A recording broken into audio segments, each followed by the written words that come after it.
여러분 안녕하세요. 이번에는 21페이지 지지작용 보겠습니다. 지지삼합. 지지삼합에 대해서는 이설도 있습니다. 그런데 여기에 언급하는 관법으로 보아야 올바른 관법을 습득했다고 볼 수가 있다. 이건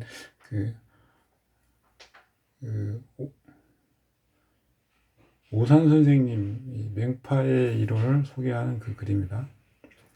중간 글자가 없으면 삼합이 성립하지 않는다. 반합이죠, 반합. 뭐 어떤 뜻은 공합, 공국 뭐 이런 식으로 설명도 하죠. 합력이 떨어진다. 합은 성립이 됩니다. 예컨대 해, 미가 목국을 이루느냐 이룬다고 보죠. 그런데 그러면 여기 이게 간목이냐 을목이냐를 따지는 것, 그런 얘기가 있죠. 해묘는 갑을목인데 해미는 간목인지 을목인지 이것도 설명을 몇 번 드린 것 같은데, 갑을을 같이 갑을목을 공한다고요. 공. 뭐 그냥 우리 편하게 그냥 회출. 미는 간목의 고이지만 을목이 장간으로 있죠. 따라서 목 오행의 고로 봅니다. 마찬가지 진도 신진이 임수만 공하냐 개수도 있다, 이렇게 보는 거죠.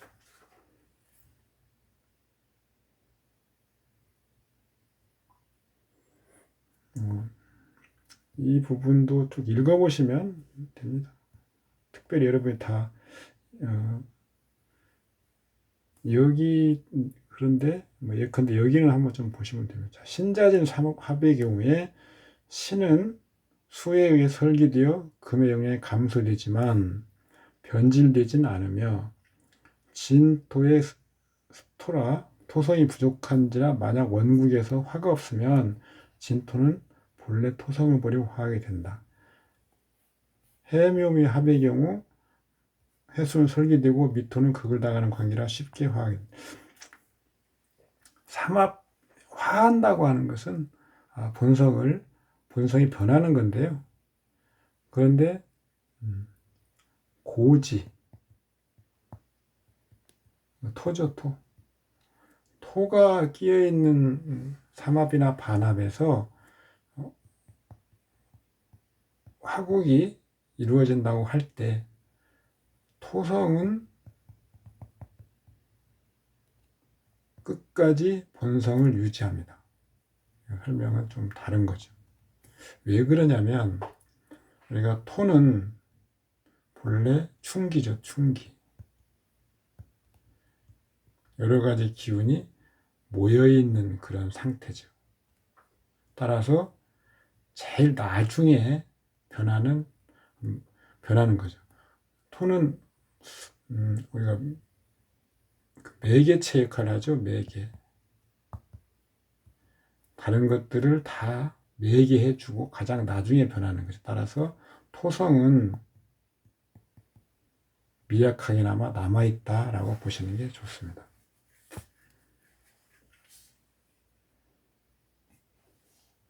어디까지나 이런 것들은 다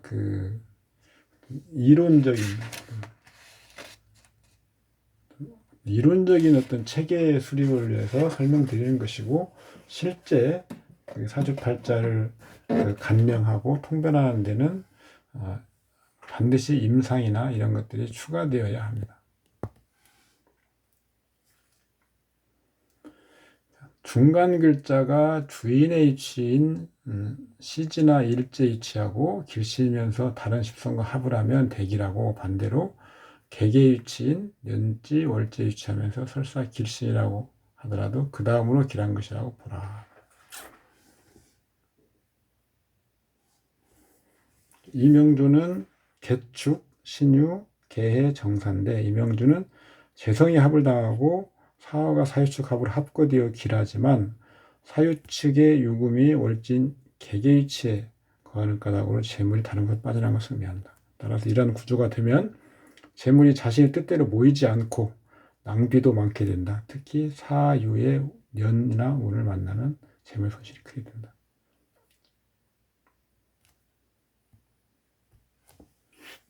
자, 주보법을 한번 볼까요? 자, 6월에이고요. 사유축 삼합 금국이 있습니다. 사해충이 있습니다.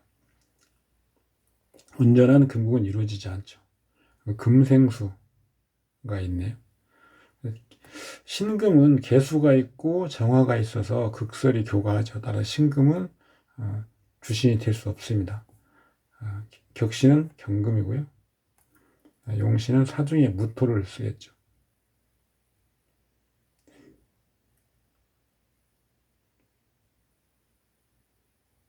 사중에 무토 정관. 월에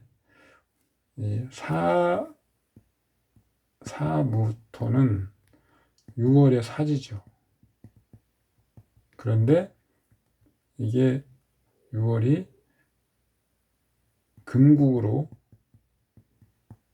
되니까 사지인 그 지지에서의 기운은 합이나 뭐 충이나 형이 일어나면 다시 생기를 갖게 됩니다. 반대로요.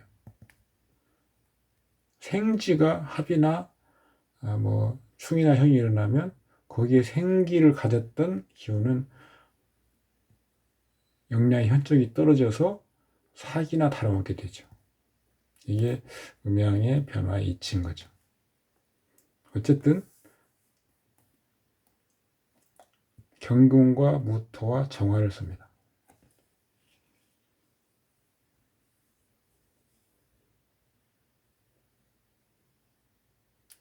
왜 개수를 쓰지 않고 정화를 쓰는가?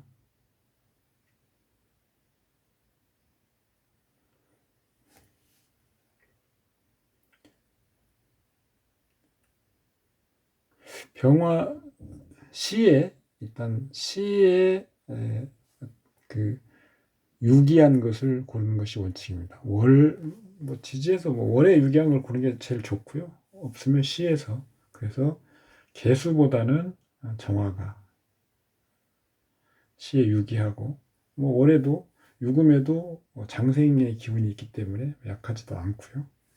비록 충을 맡고 있지만 그런 점에서 경무정을 취하는 거죠. 재부를 한번 볼까요? 재부. 정화가 태극점이죠. 정화가 재성이니까요. 월은 장생이지만 유금으로 금국, 급수 계산이 불가합니다. 분수를 얻죠. 그 분수.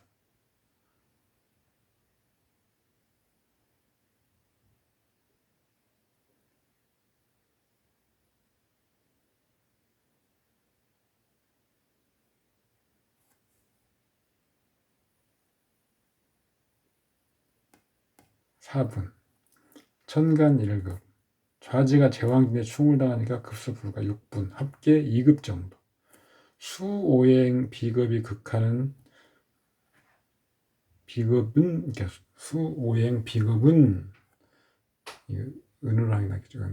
은은 기신이니까 동료, 친구, 형제 간의 형제간으로 인해서 재물이 유출되고 모이지 않는다. 식상 모고행이 오는 경우에 재물을 모아둬야 한다. 이런 식으로 통변을 하면 됩니다. 삼합의 중간 글자는 육해나 형으로 손상되는 것을 꺼린다. 삼합하는 중간 글자가 두 자가 나란히 있는 경우에는 삼합국이 성립되지 않아요. 두 글자가 담합이 있는.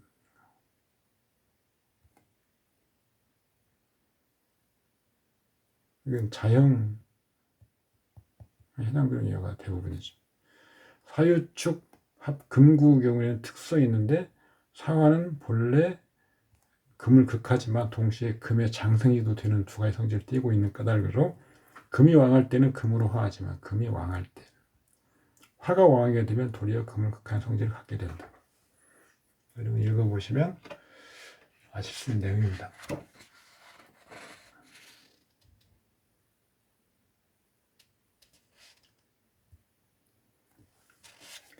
이민, 경술, 기축, 경호. 이 팔자는 오술 사이에 축토가 있고 천간에 화오행이 투출되지 않았다 하여 인호술 삼업이 성립되지 않는다고 보아서는 안 된다. 오화는 일주에 록이 되는데 만약 인목이 생조가 없다고 가정하면 오화는 축토에 의해서 심하게 손상을 입게 되어 일이 수행 및 신체 건강에 문제가 생길 수 있게 된다. 그러나 실제 이 사람은 모 상장기업 부사장이다. 이러한 기회를 얻게 된 이유는 인목 관성이 천간의 재성을 대동하고 오록과 합을 하는 관계로 관직이 아니고 기업의 관이 되기 때문이고, 또한 객의 위치에 있는 관이 주인의 위치에 있는 오화와 합을 하기 때문이다. 그러나 축토의 육해작용이 존재하는 관계로 사장은 되지 못하고 부사장에 그치게 것이다. 미리 알고 있는 어떤 사람을 설명을 하는 것이죠. 이건 상담을 할 때 모르는 사람을 이렇게까지 설명을 하지는 않을 겁니다. 자, 주보법으로 한번 볼까요? 인호술 화국이고 축술형이 있습니다. 병자가 왕한데 축술형이 있어서 무기토가 또 동해서 왕해지죠. 천간에 경금이 임수가 투간에 있습니다. 그래서 무토는 무토는 힘이 약화되죠.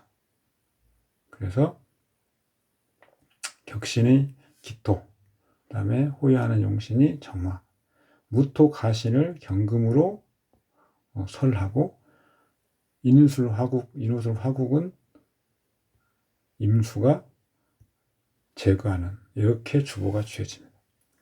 관로에 적합한지를 보면 관살인 태극점, 인중에 간목이 있습니다. 정관이죠. 근데 기신입니다. 그것을 제화하는 청용신, 경금을 태극점으로 놓고 보는 것입니다. 경금의 의향은 간목 정관을 극하는 것이 아니라 이 팔자에서는요, 무토 겁재를 설하는 것입니다. 경금이 관살의 태극점이 되는데 그것을 관로의 동태로 읽으려면 그것이 그 관과의 관계를 맺어야죠. 그것은 이 팔자에서는 정관을 극해야 되는 겁니다. 간목 기신이니까요. 그런데 그게 아니고 무토 겁재를 설하는 것이죠. 그래서 격신을 청하게 하는 겁니다. 물론 격신을 청하게 하는 기능도 관과의 영향은 있지만 대부분 일반적인 팔자에서는 그렇게 하지만 분명히 관살이 드러나 있는 팔자에서는 그렇게 보지 않습니다. 재성 임수가 화로부터 경금을 호위하려 하지만 임수가 약하여 호위가 불급. 경금 상관은 도리어 임수 재성을 호위해야 됩니다. 따라서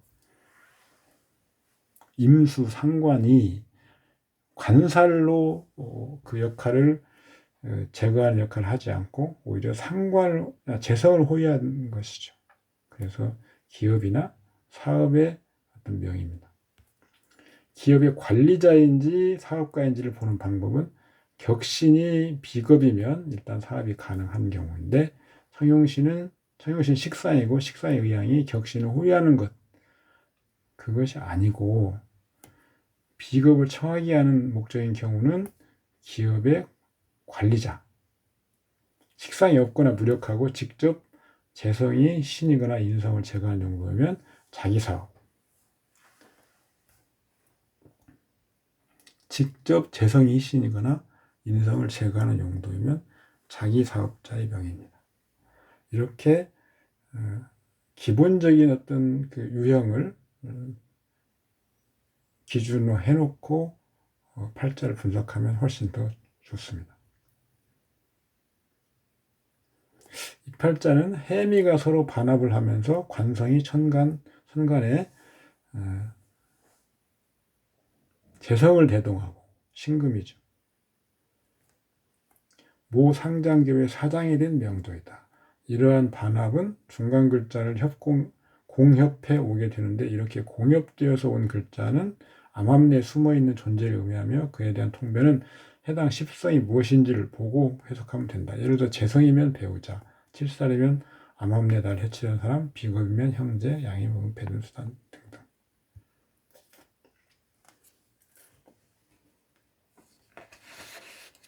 자, 을미, 경진,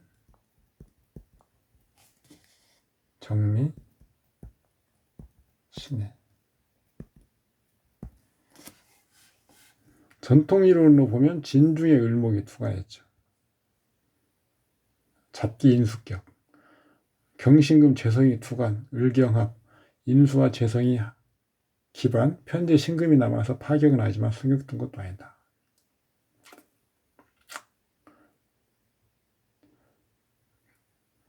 합으로 다 가버리고 편제만 남아있죠. 재성만 남아있습니다. 재와 유관한 그런 건 분명하죠. 진월에 토왕하고 경금, 신금을 투관해서 을경을 하고 있습니다. 해미 목국, 을목이 미근을 가지니 을목은 합류합니다. 해미 목국. 경금도 천간, 신금이 근이 되니까 합류합니다. 을경합은 두 개 다 합류. 따라서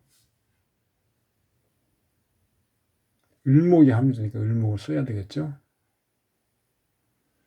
격은 경금,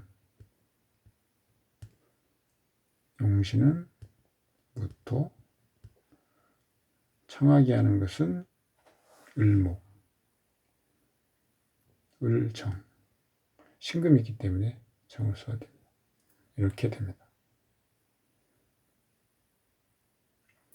식신 생제하고 가신 신금이 목국의 원두를 차란다. 청용신 편은 식신 기토를 제거하여 재성을 청하게 하는 것이니 사주팔자의 희용신이 재성과 유관하다.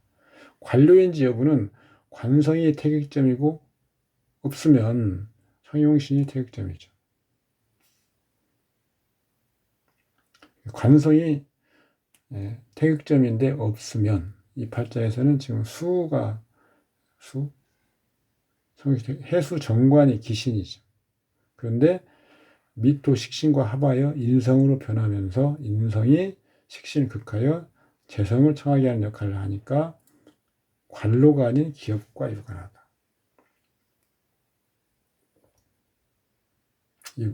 이해가 되시는가요?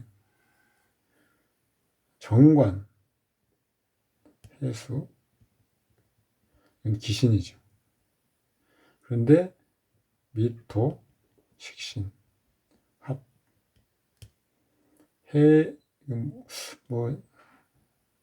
식신이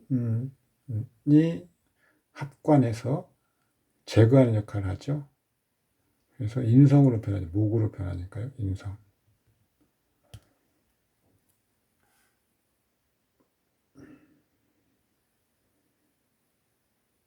그런데 이 목이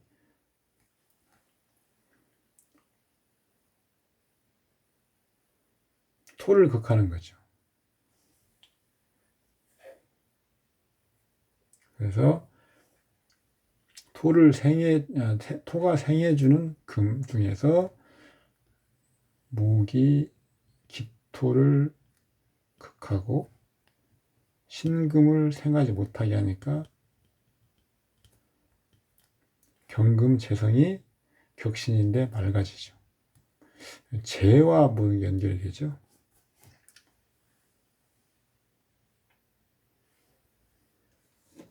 그래서 관로와 유관한 것이 아니고 재물의 길과 유관하다. 사업가의 명이죠. 돈 버는 사람.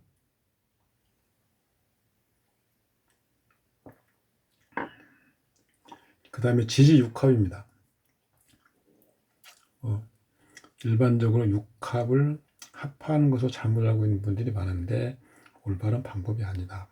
읽어보시면 되고요. 똑같습니다. 지지도 합거 합류를 그대로 적용하는 거죠.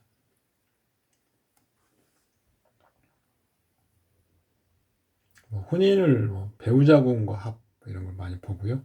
배우자궁이 태세와 합을 해도 혼인 성립인 게 일어난다. 그게 특수한 경우에 하나, 태세 자신이 배우자성이 되어 팔자 중에 모지지와 육합을 해도 혼인 연결이 일어나는 합류의 현상이 된다고 본다. 지금 맹파의 그 합의 이론을 우산 선생님이 얘기한 거고요. 주어법은 좀 다르죠. 자, 팔자를 한번 보죠. 무술 갑자 경신 정해. 병인은 개년. 병인 개 운년. 그 이유는 처성인 인목이 처궁을 충입하고 하려고 하고 있는 가운데 태세인 해수가 인목과 합하여 합류 현상이 났기 때문이다. 이것은 즉 충할 때 합하면 음기가 발생되는 경우이다. 주보를 한번 따져볼까요? 자월에 수가 왕하죠. 신자 수국이 있습니다. 임계수와 같이 왕할 거죠. 해수가 또 나란히 있네요. 근데 간목이 투간에 있습니다. 그러면 수생목이 되고요. 따라서 임수는 극설을 입는 거죠. 그래서 극설을 입지 않고 온전한 격신이 개수. 그 다음에 청용시는 무토가 있습니다. 술토, 무토가 있죠. 그 다음에 희시는 간목이 극하고 있으니까 경금을 써서 제거해 줘야 됩니다. 간목이 욕지나 시지에 유근하고 무토를 첩극하는 점이 불미하다. 간목이 문제네요. 간목. 아울러 재성 개수 상관 격신이 술중 신금을 쓰지 못하고 운에서 을목을 기다려야 한다. 격신이 호유가 없으니 추구하는 바가 적절한 수단을 구별하지 못한다. 천은 간목 편제죠. 기신이니까 경금이 처성입니다. 임수가 설하니 무토를 본다. 간목이 기신, 경금을 보고 임수가 있으니까 무토를 본다. 처궁은 신금인데 신자진 수국을 이루어 불미합니다. 무토가 임수를 극하여 호위한다. 무토의 동태가 매우 중요하겠죠. 병인은 병화와 기신이나 무토를 생하고 간목을 설하고 좋은 역할을 하네요. 인목은 인술화국, 인신충, 인해합이 발생한다. 무토를 생하는 신 역할을 하며 인신충을 하지만 인해합으로 해수를 합과한다. 대운의 지지는 따라서 기운이 같이 있죠. 개해년이 되면 개수가 무토 처성을 합류하죠. 간목이 극하고 있기 때문에 합류합니다. 개수는 격신입니다. 해수는 인신충을 해소하여 처궁 신금을 구응하고 해해 자영으로 임수 가신을 형으로 영양 감축 혼인에 기령한다. 이렇게 되겠죠.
병술, 기유, 무신